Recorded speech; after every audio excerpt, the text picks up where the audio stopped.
I am more than accustomed to being bad luck, but somehow the Under the Lights game of the week has been an unbelievable game for 5 straight weeks.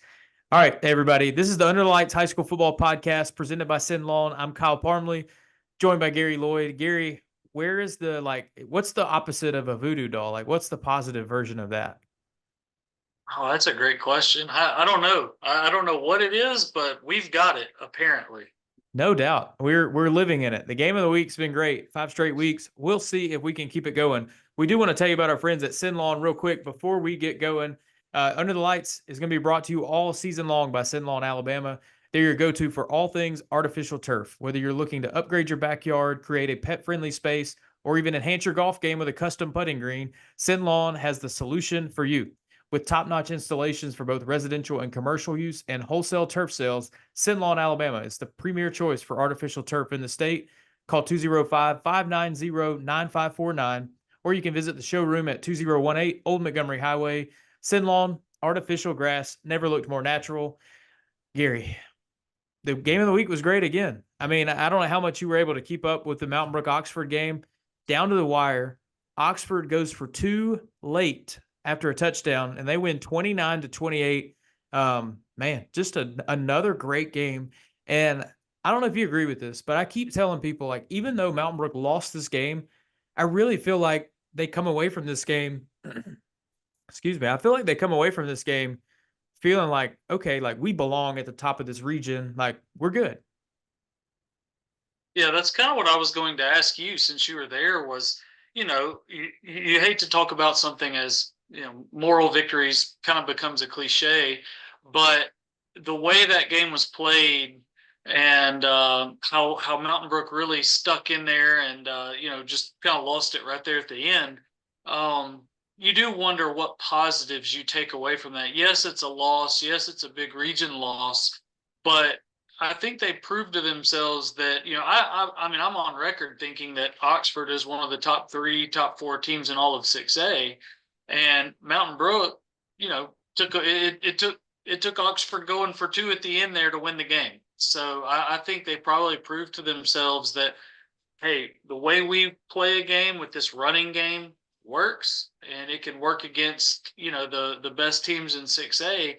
And I think they proved to themselves, like you said, that they absolutely belong. You wish you would have won the game, but kudos to Sam Adams and that staff for going for two and saying we're going to go for the win right now. But yeah, I think ultimately this is one of those memory bank games for Mountain Brook that you can pull from down the road that really proves that that you can hang with anybody. Yeah, no, I agree. So great start to the show there. All right, you need to follow at Underlights365 on X. That's where we've got all our stuff on Friday nights, live updates throughout all the games that we're covering. We'll post all the stories afterwards, even some good video content here and there. And then you should follow them on Facebook, follow us on Instagram, TikTok. Gary, we're everywhere. But all right, we'll talk more about that game here in a minute. So we need to address the elephant in the room. The Braves are making one last playoff push this week. I'm running on about 4 hours of sleep because I stayed up way too late, making sure that the Giants kept the Diamondbacks at bay. So whenever you're watching this week, it's going to be a very stressful week for us Braves fans. So please keep us in your thoughts. Please, pull for the Giants all week during that series with the Diamondbacks, and starting tonight, we need a sweep. We need a final homestand sweep of the dirty stinking Mets. That's what we need. We'll see what we can get. So, all right, Gary, last Friday, we mentioned this Oxford Mountain Brook game.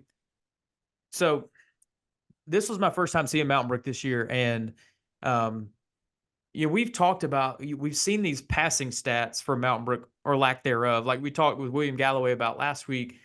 And I'll be honest, like they had a really good game plan. And quarterback Caden Hoffbauer, I think he was 6 for 6 up until their last drive. I mean, they made the most of their pass plays. They even hit a couple of chunk plays and even had a really long touchdown play. But Mountain Brook, even without a huge passing threat, they are so good at running the football. I mean, Stuart Andrews carried it like 34 times. Hoffbauer totes it a bunch too.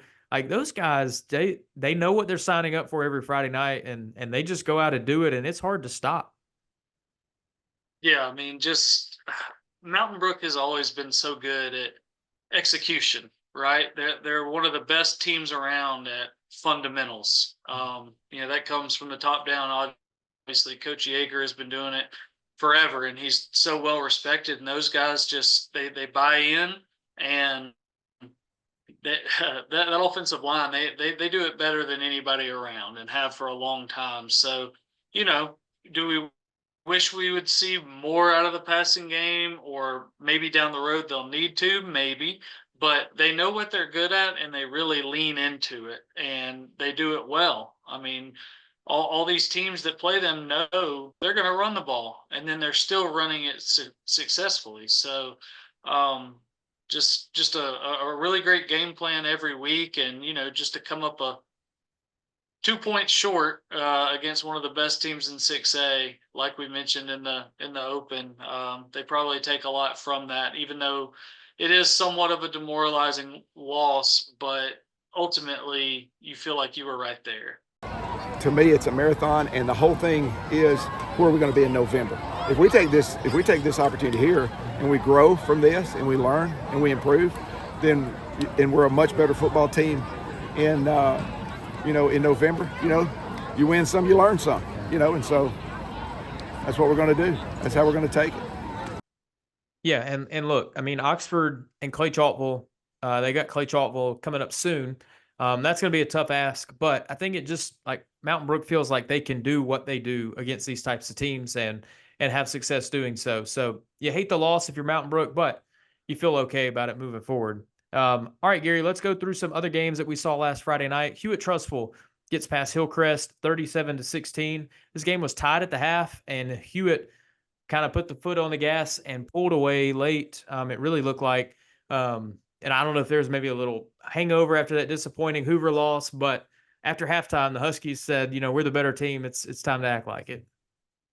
Yeah, I would have loved to have been a fly on the wall at the halftime in the locker room and know what really got them juiced back up. Because yeah, like you said, a couple turnovers in the first half just kind of seemed like they maybe came out a little sluggish, just kind of going through the motions or something. And then second half defense was outstanding, offense was hitting plays. So ultimately we called it a bounce back game, and really they did that. You win by 3 touchdowns after struggling in the first half. Ultimately that's a successful night. So you wish you would have played a little more crisp in the first half, but they did what they needed to do to add another one to the region win column. So, it's just business as usual, move forward for Hewitt-Trussville.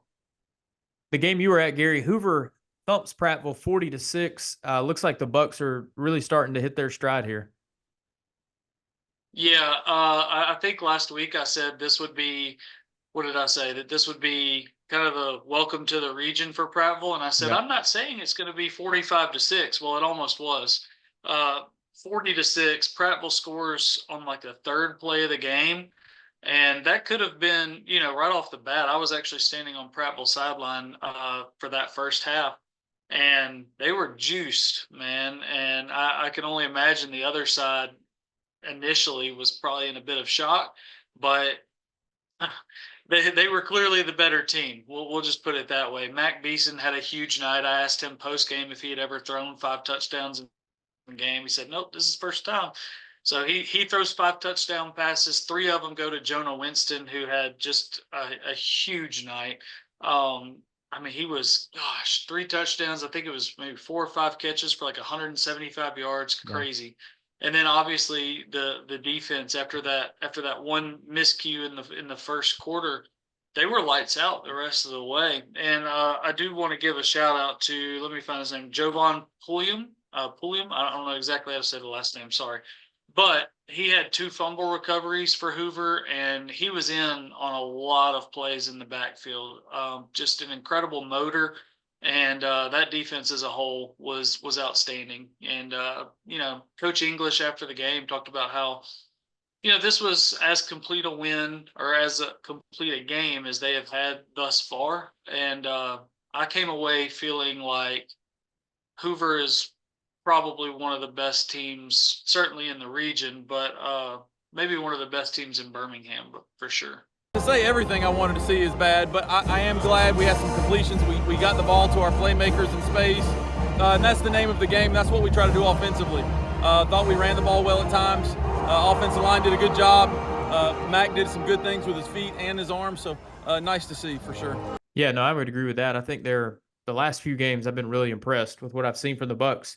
All right, Chelsea 56, Calera 28. You get used to the Hornets winning these dramatic, like last-second games, and then they just go out and stomp a Calera team that had pulled off a big win the week before. This Chelsea team 4-0. It's the first time since 2015 when I think they won their first 5 or 6 to start the year. This Chelsea team is, I think there's a lot to be said for how confident they appear to be at the moment. I mean, Chase Strassner ended up with like 180 rushing yards in this game, but he had almost all of them in the first half. So this Hornets offense seems to be clicking right now, and they're creating turnovers. Like, they're doing everything you need to do. Yeah, I mean that's literally what I wrote down in my notes, was just a lot of confidence right now. Like, we not necessarily were used to that with them in 7A, because like we've talked about, they were like the smallest 7A team, and now when they're back on kind of comparable levels, and you've got guys who are playing really well. We didn't know much about Chase Strassner last year, with Emerson Russell kind of being the bell cow there, but I mean, he's having certainly an all-state kind of season, and like you said, they're just doing everything right now. It seems like, I haven't seen them in person yet, but when you see how they're winning, like you said, some of these closer games, like the defense picks up the offense when it needs to. The offense has picked up the defense. They seem to be a team that's gelling really well, and just has a ton of confidence right now, and is probably one of the more feel good stories so far this year, seeing how they've started. Yeah, I would agree. Let's jump back into 7A Region 3 real quick. Oak Mountain beats Tuscaloosa County 49-35. This game was back and forth the whole way. Oak Mountain breaks the tie with a late touchdown as Marty Myrick's running back finishes off an unbelievable night.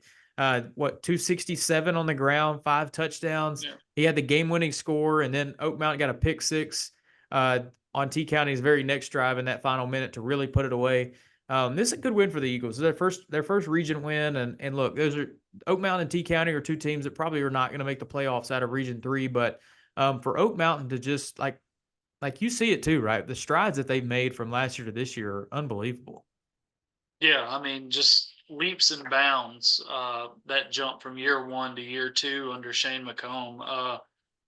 We've talked kind of ad nauseum about Will Odell so far this year, and he had another great game. But yeah, Marty Myrick's, welcome to the show.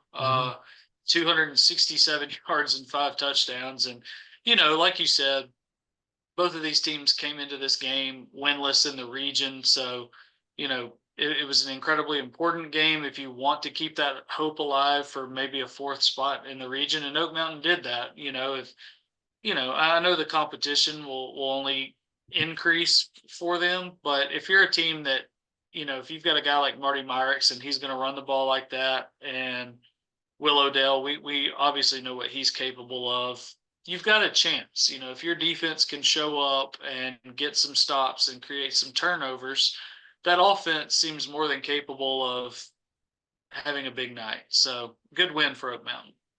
Yep. Let's run through the rest of the scores real quick. Another Region 3, Thompson beats Vestavia Hills 38-17. The Rebels led at the half, and then the turnover bug caught him in the second half, and Thompson runs away. Spain Park beats Benjamin Russell 42-15. This Jags offense is just seemingly unstoppable right now. Homewood beats Jackson Olin 52-0. Patriots are 5-0 and rolling. Winona beats Briarwood 20-14. Just a really disappointing loss for the Lions. They were driving on what looked to be the potential game-winning drive, and a turnover turns into a touchdown for Winona. And Ramsey knocks off John Carroll 41-0. Gary, any final quick thoughts on the rest of those?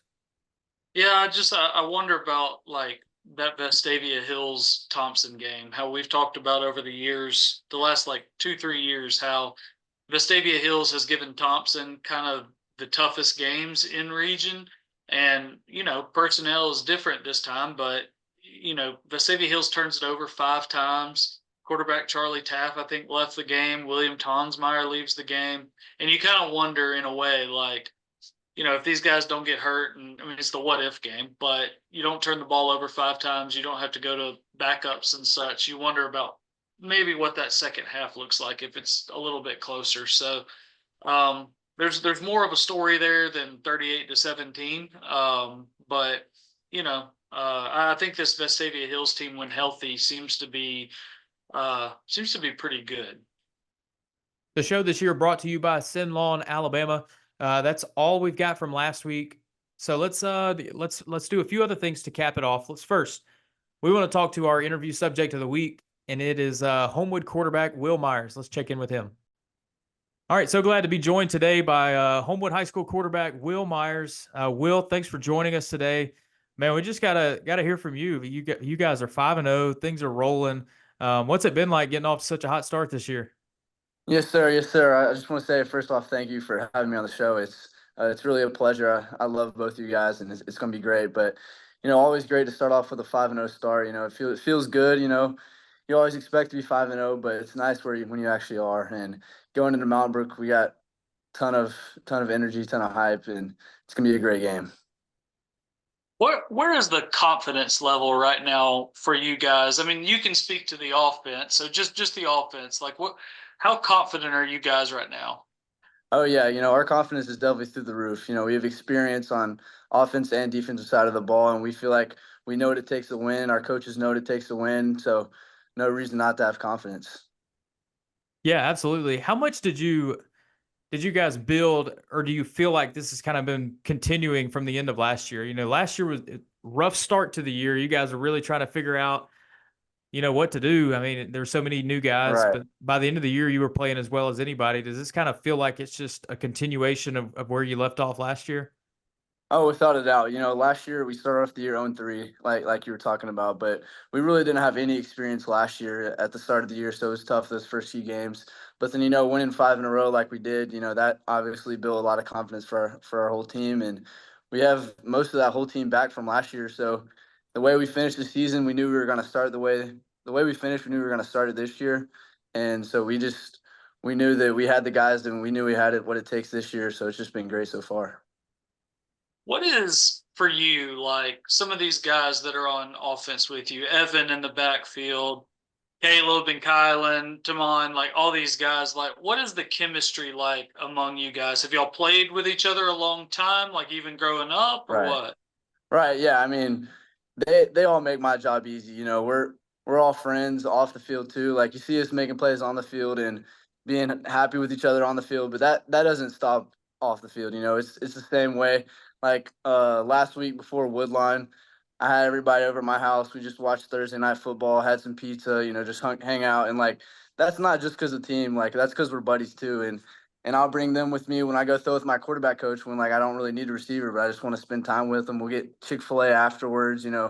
We're obviously friends because we're teammates, but we're friends because we're friends too, and we've been playing. I mean, me and Evan especially. Colin moved in last year, but he's gotten super close to me since then. But me and Evan have been playing since we were in first grade, and it's been me and Evan are pretty tight. And then Tamon and Caleb, Tamon and Caleb, they're in the year younger, so I didn't play with them when I was younger, but I've been playing them since high school, and it's been great with them as well.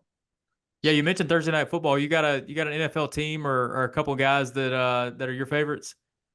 Yeah, I'm a Steelers fan, big Steelers guy. My dad grew up a long time ago, back in the 70s when he was watching his childhood, and Steelers were winning a bunch of Super Bowls, so it was easy for him to root for them. And then I just been a Steelers fan because he is. But another guy I like, Bo Nix for the Broncos. He started off a couple rough games, played good on Sunday. I'm a big Bo Nix fan. Yeah, I thought for sure I had the Bucks in that game, and it didn't quite turn out that way. I know. I had the Bucks as well, even though I love Bo Nix. But I was confident the Bucks were gonna do good, but it was anything but that. Yeah. So this week with Mountain Brook, like how much of we know that this will be probably the most competitive team y'all have played so far, but how much of a rivalry game is this for you guys? Oh, it's huge. You know, I'm looking at their defensive depth chart, like looking at film and like looking at numbers, and I'm like, oh, I know that guy, I know that guy, I know that guy. It's like most of the time, it's like, oh, we're playing against number 14, but it's like, oh, that's Connor, that's Mhm. Jake. You know, it's like guys that I know. So it's a little bit different in that way because I'm friends with these guys, but it's it's all business here too. Like you can feel the environment's a little different this week than it has been the other weeks because we know it's going to take a lot of work and preparation to beat this team.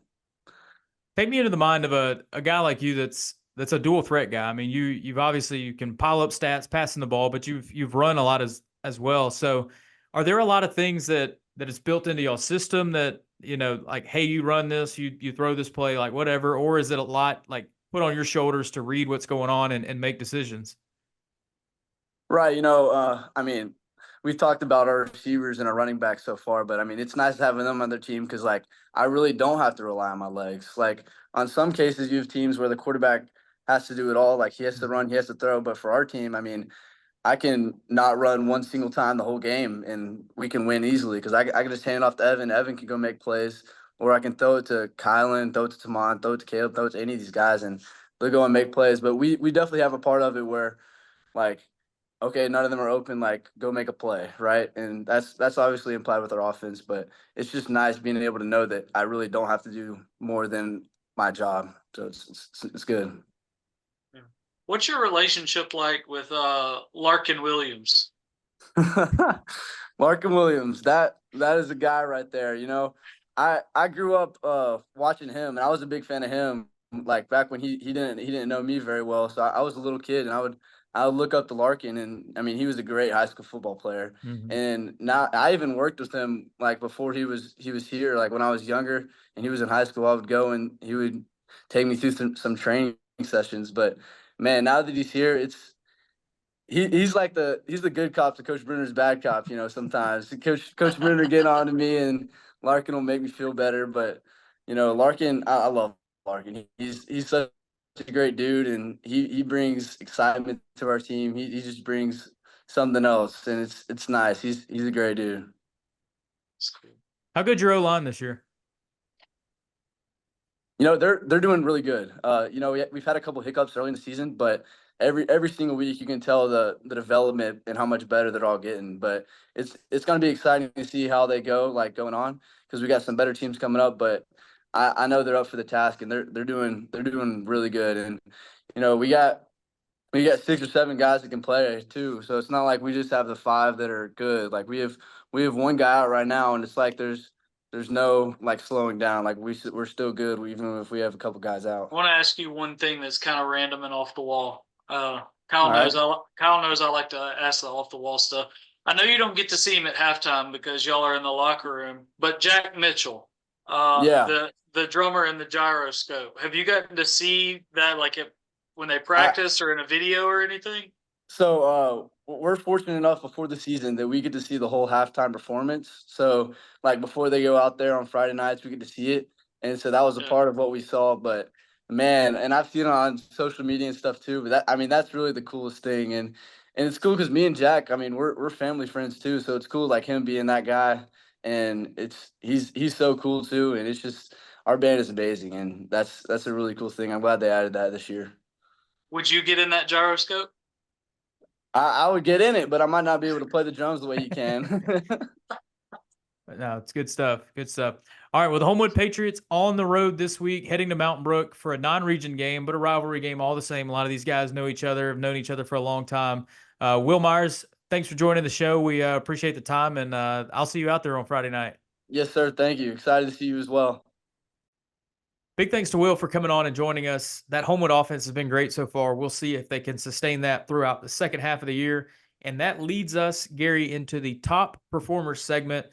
We had 4 guys to vote for on the Under the Lights X page, Twitter page, whatever we're calling it. So 4 guys that were very deserving of consideration this week. You voted, you decided. Let's run through them real quick. Let's start with Oak Mountain running back Marty Myricks. We mentioned his game. 19 carries, 267 yards, not a bad average. 5 touchdowns, including the game winner late in the game. Hoover quarterback Mac Beeson, you mentioned him, 17 of 29 passing for 263 yards and 5 touchdowns through the air. Spain Park wide receiver Corey Barber, in 4 games, he's already gone over 200 twice. He had 6 catches, 202 yards, and 3 touchdowns for the Jags. And then Chelsea running back Chase Stracener, we mentioned him, 34 carries, 181 yards. Big-time performance from him. And our Gary, you can cue your drum roll sound effect. I don't know what that looks like for you. We just need to get the sound behind you on that. It's a very good drum roll. It's the way they taught me back at Clay Chalkville back in the day. But after the drum roll, all right, you guys voted Marty Myricks from Oak Mountain Player of the Week. Is that the 3rd Oak Mountain Player of the Week that we've had in 5 weeks? Yeah, so we've had quarterback Will Odell, wide receivers Zach Fitzgerald, and now running back Marty Myricks. Not bad. The Eagles at least follow us on Twitter. That's what we know. We at least know that much. Yeah, those fans show up. That's for sure. All right, so that is a wrap on everything we saw in week 5. So, Gary, let's turn the page to week 6. Just a reminder, we're brought to you by SYNLawn Alabama all season long, your go-to for all things artificial turf. All right, game of the week, Gary. Sending me back to the same place for the 2nd straight week. We're going back to Spartan Stadium, where Mountain Brook is going to host 5-0 Homewood.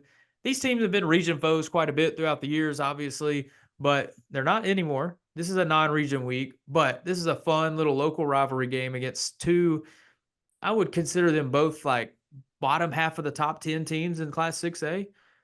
So I'm expecting a great matchup. I think we're going to find out how good Homewood is.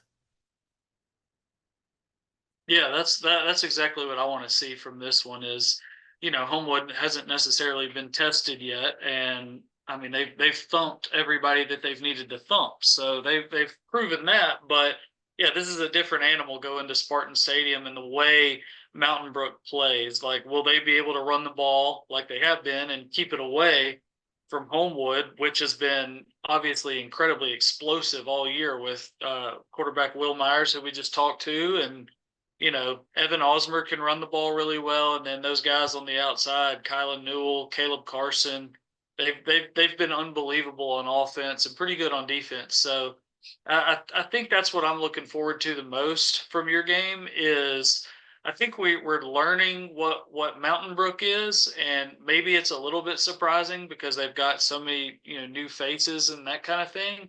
But I feel like we don't necessarily know exactly what Homewood is yet. And I think this is a game for a non-region week. This one feels like we're going to learn a lot more about Homewood that we didn't know before. Yeah, no, I agree. And one thing I think about, when I watched Mountain Brook last week, 2 things that I'm very interested to see is how can Homewood stop the run? They have not been tested in the run game like they're going to be on Friday night, not even close. And on the flip side of that, I mean, last week, Oxford quarterback Mason Mims, I think he threw the ball 43 times, something like that. And he's not really a dual threat guy. He's a pocket passer. He's just going to spread it around. But their running backs they never really got on track. I mean, they ran it enough to where they racked up some yards, but there weren't many explosive plays. So Mountain Brook, on the same token, is going to get challenged with a really competitive running game from Homewood. Because Will Myers, he's a dual threat guy. He runs and throws. He'll do either one you open up for him.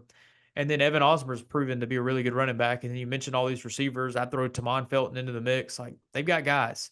So it's going to be a really good test for both teams, I think. I'm anxious to see what we've got. The question I have for you is there any world that I get a 6th straight down-to-the-wire classic type of game?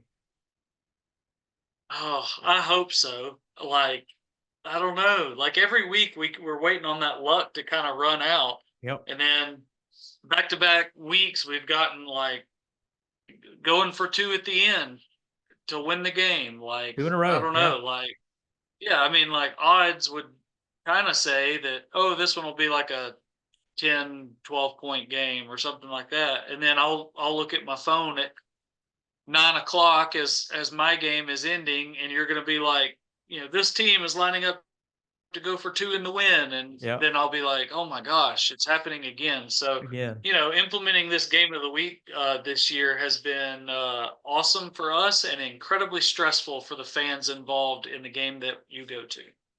No doubt. All right. let's run through the rest of the docket. There's no way it could duplicate what it was last year, but Clay Chalkville is paying another visit to Thompson. If you remember last year's game, Clay Chalkville, they got the upset over Thompson. It was an incredible fourth quarter comeback led by quarterback Jalen Mbakwe, who's now doing big things at Alabama on the defensive side and special team side of the ball. But the play most people remember is that 2-point conversion throw to offensive lineman Shaq McCroy, who is just stiff arming people into oblivion, just like whack-a-mole out there running into the end zone. Any chance we get a repeat of that game? I don't see any way that's possible. I don't see any way that's possible, but I hope there's some scenario where, being a non-region game, ultimately, you hate to say the game doesn't matter, but for playoff purposes, it doesn't matter. So you kind of hope you get something like that again. Maybe Coach Stuart Floyd's got something up his sleeve for another guy, or on the other side, Thompson probably, I would imagine, wants a little bit of payback. I mean, Clay Chalkville came into their building last year and won on national television, so they probably want to show that we're still Thompson, and maybe we'll see Coach Mark Freeman make a call like that just to get one on their side too. I'm just looking forward to, two of the best teams in their classifications facing off. It's a game that you don't like any non-region week. You want to get out of it healthy, but you also want to see some fireworks in a game like this. That's two just really, really good teams. So what I'm looking forward to the most is seeing if Aaron Fry, the first-year starter at quarterback for Clay Chalkville, what he can do against that Thompson defense. Because obviously that Thompson defense is quite a step above. They've got a really good secondary, and he's been unreal this year so far throwing the ball. So I'm interested to see if Clay Chalkville's receivers can get open and if Aaron Fry can kind of thread that needle and move the ball down the field. Yeah, me too. This will tell me more about Clay than it does Thompson in this game, I think. Yeah. Another big-time 7A, 6A non-region matchup. Hoover is hosting Parker. Parker took its first loss of the year last week when they welcomed Carrollton out of Georgia to town.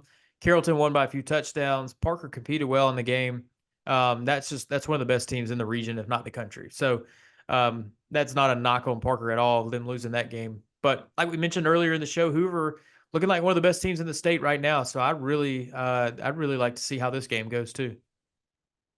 I would too. Hoover really seems to be hitting its stride, and Parker, we know what they are with those guys that they've got, despite that loss last week, like you said. So I think this is maybe a much bigger test for Hoover than it is Parker.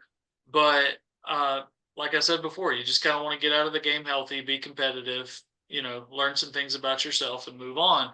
But I'll be curious how well Hoover plays against a Parker team that's obviously really, really good, and just see if they can keep this momentum going in a non-region week against one of the best teams in the state, regardless of classification. So just looking forward to seeing how that one turns out for sure. Yep. That will be a really good game, I think. Another game that we got some more 6A, 7A crossover. Spain Park 4-0, traveling to James Clemens, who's also 4-0. Spain Park, it's already the third 7A team they faced this year. They beat Sparkman, they beat Hoover, and now they get James Clemens, who, we've seen these, like, James Clemens looks to be one of the better 7A teams out of the North. That hasn't really said much when it comes to, like, these Birmingham area teams. So, we'll see. Like, Chad McGee's obviously done a great job at James Clemens and has kept that ball rolling up there. So I don't know, like, this is one of those where, like, the Jags just kind of want to go up there and take care of business. But, it's, Tim Vakakis isn't going to tell his team this, but it's not the end of the world if they lose. Yeah, no, and I think this is, to me, I think, like, I talked to Tim Vakakis in the offseason, like, after they moved back down to 6A from 7A, and we were talking about the schedule and how all of the non-region games that they scheduled were against 7A teams. Like, we knew the Hoover game was going to stay on there, just being that local rivalry, but he wanted to keep those tests on there because the next reclassification cycle, Spain Park might go right back up to 7A.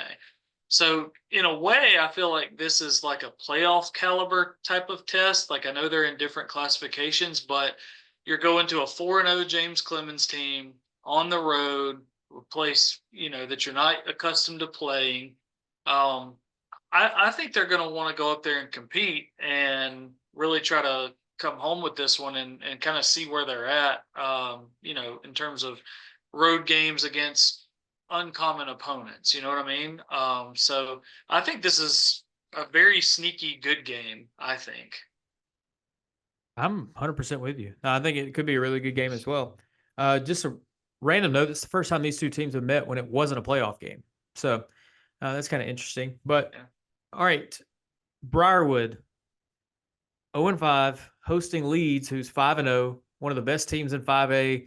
I know you think it's going to be a really tough matchup for Briarwood. They had their chance last week to beat Winona, and it looked like they were going to, and then it fell apart with a snap of a finger. So is there any hope for them against this Leeds squad? I mean, you've got to have your perfect game with all of your guys on the field. They have Luke Reynolds has to be back and be there for 4 quarters. You can't turn the ball over once, and then you have to defense is going to have to create some turnovers to stay in a game like this, because Leeds is, like you said, is an incredibly good 5A football team. Connor Nelson is an experienced, really good quarterback, and we know what type of team Coach Jerry Hood leads over there at Leeds. So that's going to be a really tall task for Briarwood to get the win. But you never know. You're at home. These coaches know each other really well. So hoping for a competitive game, but would certainly lean Leeds big time in this one. All right, Chelsea at 4-0, paying a visit to Paul Bryant, who is 0-4. They're kind of struggling under new head coach Christian Jones. Alabama fans will remember him quite fondly. But he took over late. Tough situation for them. This looks like a great opportunity for Chelsea to get to 5-0 for the first time since 2015.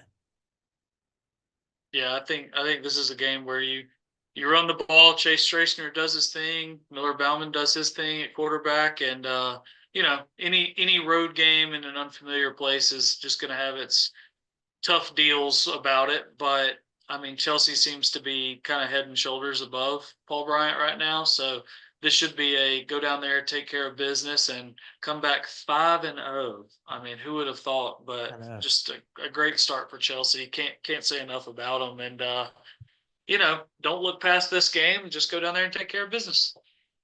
Absolutely. Finally, the game that you will be at, Hewitt-Trussville at 4-1, heading to Pinson Valley.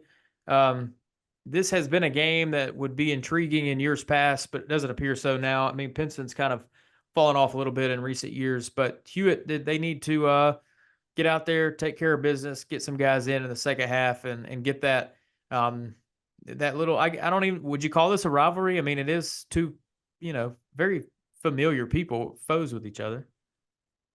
Yeah, I mean, I don't know. Maybe great value rivalry. I don't know, but I think for Hewitt-Trussville, this is a game that, like you said, you do want to get other guys in and build some experience and, get your starters out when you can. But I also think this is a game for Hewitt-Trussville that you want to put 4 quarters together because they've seemed somewhat shaky in some of these games lately. And I think this is one you want to get off to a fast start on both sides and kind of carry it through the whole game. So excited to be back at Willie Adams Stadium. I haven't been over there in a bit. Can't remember the last time I was there. So glad to get to go back out there and see what Pinson Valley's all about now, and if they can compete with Hewitt-Trussville. Yep, that was Willie Adams Stadium's where I cut my teeth in this business quite a bit. I think there was a year that I was quote unquote the Pinson Valley beat writer for the Trussville Tribune way back in the day, covering Matt Glover's squad with who'd they have, Jackie Matthews, guys like that. That was good stuff back then. Yeah, it was. All right, one final game. John Carroll heading to Montevallo. John Carroll's 1-4. been struggle. It's been a struggle so far this year, but Montevallo hasn't been, hitting on all cylinders either. This could be an opportunity for the Cavs to get win number 2 on the year. Yeah, it seems like a good kind of light matchup after last week when John Carroll played, Ramsey at Legion Field. I thought maybe that game had the potential to be a bit, like surprise closer kind of deal. Obviously, I was wrong on that. Ramsey really showed up and looked more like the Ramsey we know. But you're going on the road, going to a place maybe you're not used to, like we've said for a lot of these non-region games. So I do think this is a good opportunity for John Carroll to go down there and have a really competitive game and hopefully come home with a win. All right. Those are all of our Week 6 games. Once again, the show presented by SYNLawn Alabama, your go-to for all things artificial turf. Don't forget, this is a non-region week, so none of these games are counting towards playoff standings, but some of these high-profile matchups will tell us a lot about who's who and who's a contender perhaps. But, all right, Gary, coaches don't like when we talk this way, but we get to because we don't have to be in the locker room and focus day by day. But goal line stand for today. Are we on a collision course for a 6-0 matchup between Chelsea and Spain Park in a couple weeks? Ooh. It's tough because I think Chelsea will be 6-0 because I think they're going to win at Paul Bryant, and then they step back into region play against Chilton County at home. So I think they're going to. Yeah, I think they're going to win both those games. But then Spain Park, their next 2 games are on the road. And I think they're going to win at Pelham when they play there. But this week at James Clemens is the only one where I'm kind of like, that I see the potential out of those 4 total games for a loss. So I think it's either going to be 6-0 versus 6-0 or 6-0 versus 5-1. What do you think? Yeah, I agree with you with the sense that the Spain Park James Clemens game is the holdup here. But just as we all expected, Thursday, October the 10th, Spain Park Chelsea, probably gonna be the under lights game of the week. I mean, why wouldn't it be? That's just as we all expected at the start of this year, right? Yeah, and then it'll end up 34-33. Last second going for 2. Where's that game at? Is that at Spain Park or at Chelsea? Now you put me on the spot. I mean, I know I did. I don't either off the top of my head. I've got that 1-0 mindset, like a coach would say. Right. I'm only focused on this week. That game is a Thursday night, though. I do know that. Oh, it is a Thursday night. Yeah. Are we going to have two games of the week, or just like one game of the week Thursday? That's a good question. I do think that game will take up most of the oxygen that week, though. Let's see. That game is at Spain Park. Love it. I think we got 2 games that night. But anyways, week 6 is first. Let's get through week 6, and then we can start thinking about week 7 before we even think about week 8. But anyways, big thanks to SYNLawn for presenting you the Under the Lights podcast all fall.